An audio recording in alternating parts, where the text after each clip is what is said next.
මිනිස්සු මොකක් හරි දෙයක් වුණාම කොච්චර නේ අප්‍රමාණ විදිහට බැනුම් අහන්න බෑ.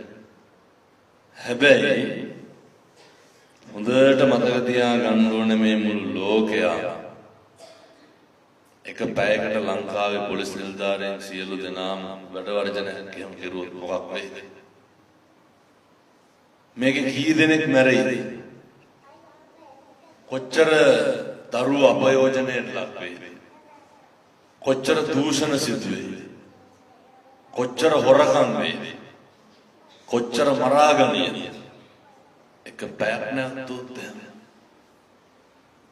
ශ්‍රී ලංකා පොලිස් සේවය කියලා කියන්නේ හරි උත්තරීතර සේවයක්.